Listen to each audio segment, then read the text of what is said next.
اعوذ باللہ من الشیطان الرجیم بسم اللہ الرحمن الرحیم الحمد للہ رب العالمین والصلاة والسلام علی سید الانبیاء والمرسلین وخاتم النبیین اللہم صلی علی سیدنا مولانا محمد النبی الامی وآلہ واصحابہ واہل بیتہ واتباعہ وبارک وسلم۔ معزز ناظرین، السلام علیکم ورحمۃ اللہ وبرکاتہ۔ جاذب پبلیکیشنز میں خوش آمدید۔ میں محمد سعید جاذب آپ کی خدمت میں حاضر ہوں۔ تعلیم القرآن کا سلسلہ جاری ہے اور میں آپ کی خدمت میں سورہ آل عمران کی تفصیلات و تشریحات کے ساتھ حاضر ہوں۔ آج کی نشست میں سورہ آل عمران کی آیت نمبر 84 اور 85 شامل ہیں۔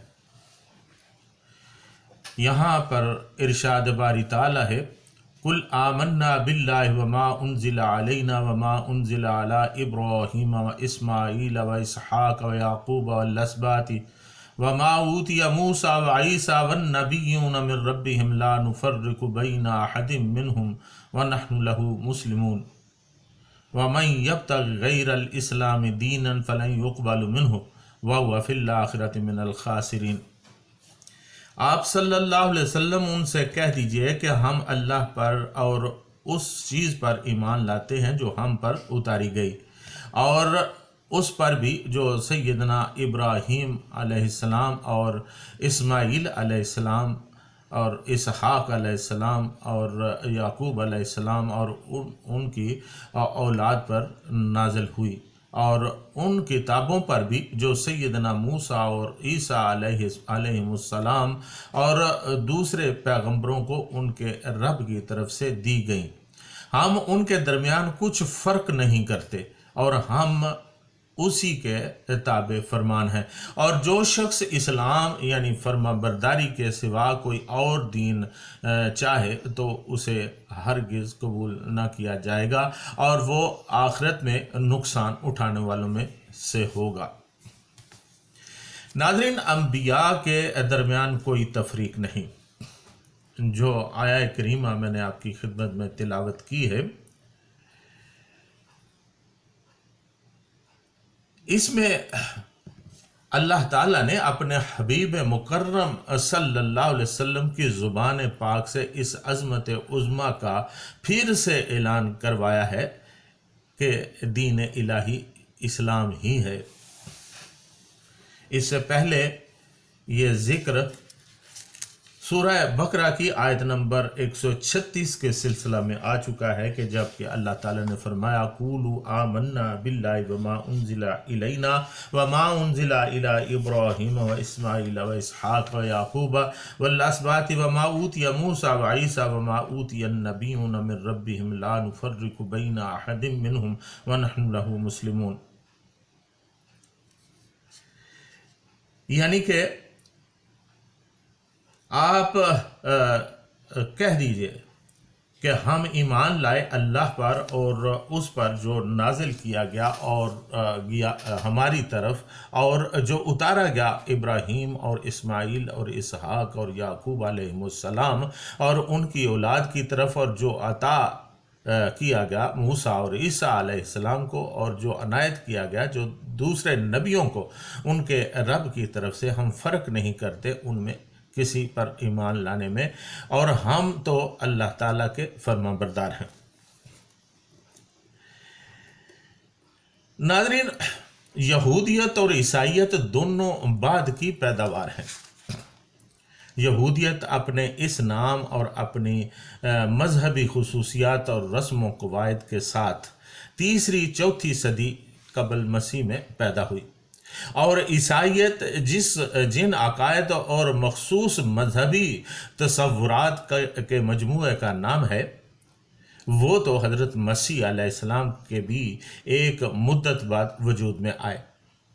اب یہ سوال پیدا ہوتا ہے کہ اگر آدمی کے برسر ہدایت ہونے کا مدار یہودیت یا عیسائیت اختیار کرنے پر ہی ہے، تو حضرات ابراہیم اور دوسرے انبیاء علیہ السلام اور نیک لوگ جو ان مذاہب کی پیدائش سے صدیوں پہلے پیدا ہوئے تھے اور جن کو خود یہودی اور عیسائی بھی ہدایت یافتہ مانتے ہیں، اور وہ آخر کس چیز سے ہدایت پاتے تھے؟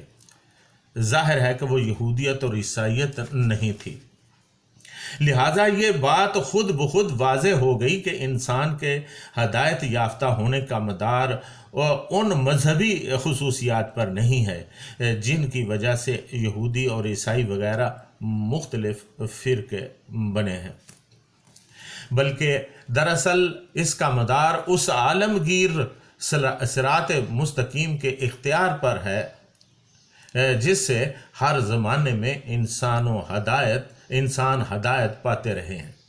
دوسرے یہ کہ خود یہود و نصارہ کی اپنی مقدس کتابیں اس بات پر گواہ ہیں کہ حضرت ابراہیم علیہ السلام ایک اللہ کے سوا دوسرے کی پرستش، تقدیس، بندگی اور اطاعت کے قائل نہ تھے، اور ان کا مشن ہی یہ تھا کہ خدائی کی صفات و خصوصیات میں اللہ کے ساتھ کسی اور کو شریک نہ ٹھہرایا جائے۔ لہٰذا یہ بالکل ظاہر ہے کہ یہودیت اور نصرانیت دونوں اس راہ راستے منحرف ہو گئی ہیں جس پر حضرت ابراہیم علیہ السلام چلتے تھے، کیونکہ ان دونوں میں شرک کی آمیزش ہو گئی ہے۔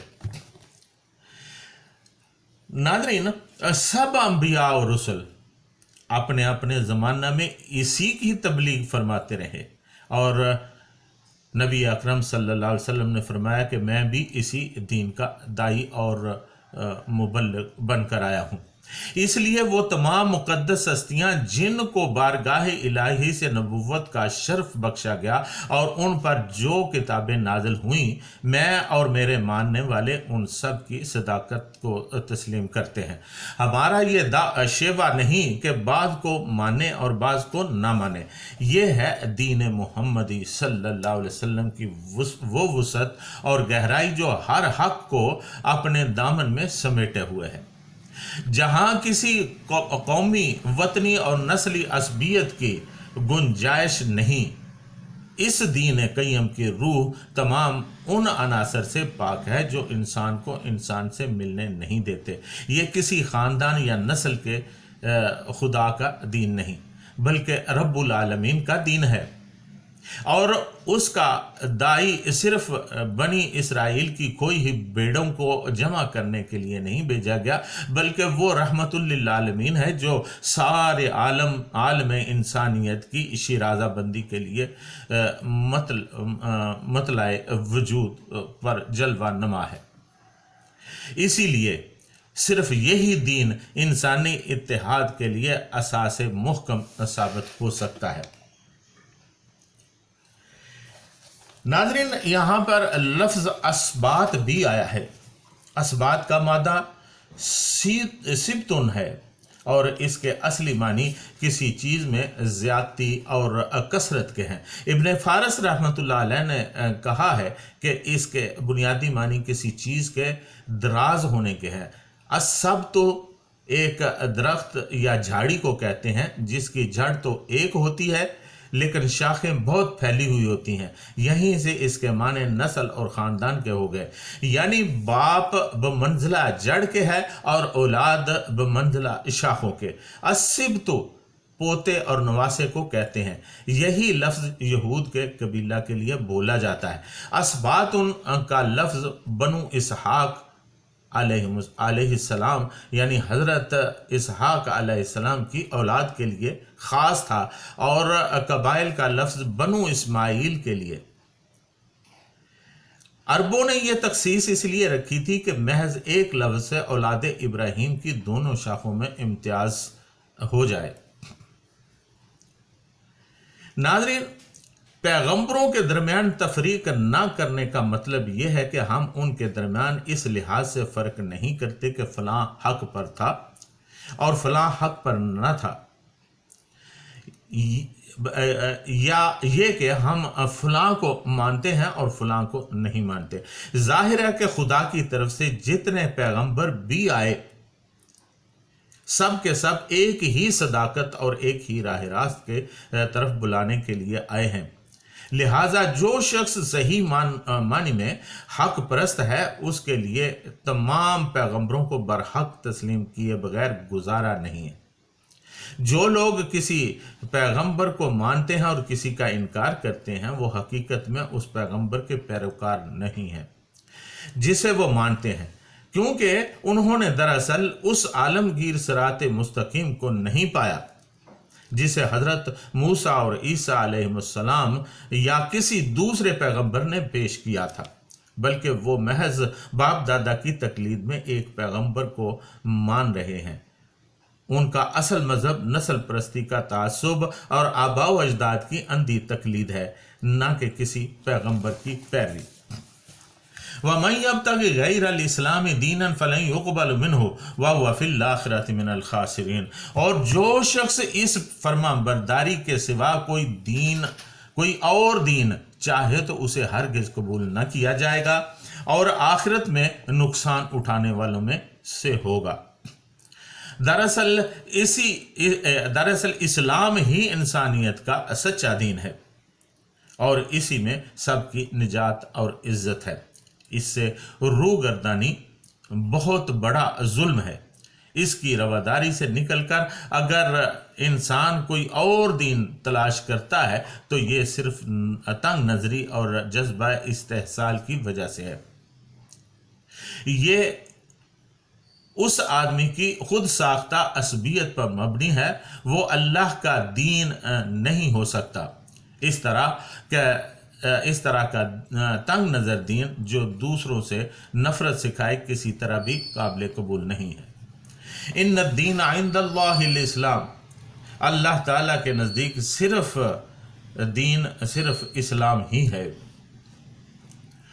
لہٰذا جو لوگ اللہ کے علاوہ کسی اور دین کی پیروی کرتے ہیں وہ ہرگز ان سے قبول نہیں ہوگا۔ لہٰذا جان بوجھ کر اسلام سے دور رہ کر لوگ دراصل اپنا ہی نقصان کرتے ہیں اور قیامت کے دن تو بہت ہی خسارے میں ہوں گے، ان پر جنت حرام ہوگی۔ ناظرین، دین اسلام جو انبیاء کا دین ہے اور جس کو لے کر اب رسول مقبول صلی اللہ علیہ وسلم تشریف لائے ہیں، اب کوئی شخص اس دین کو قبول نہیں کرتا اور کسی اور دین کی پیروی کرتا ہے تو وہ اس کا وہ دین اللہ تعالیٰ کی جناب میں مردود ہے اور ملعون بھی ہے۔ ناظرین، اللہ تعالیٰ سے دعا ہے کہ اللہ تعالیٰ ہمیں دین اسلام پر قائم و دائم رہنے کی توفیق عطا فرمائے۔ ناظرین، یہ بھی دعا ہے کہ اللہ تعالیٰ ہمیں قرآن حکیم کو سمجھنے، اس کے حقائق کو جاننے کی توفیق عطا فرمائے اور اس کی مسلسل تلاوت اور اس کو پھر اس پر سمجھنے اور اس پر عمل کرنے کی بھی توفیق عطا فرمائے۔ اسی دعا کے ساتھ آپ سے اجازت چاہوں گا۔ وما علینا الا البلاغ المبین۔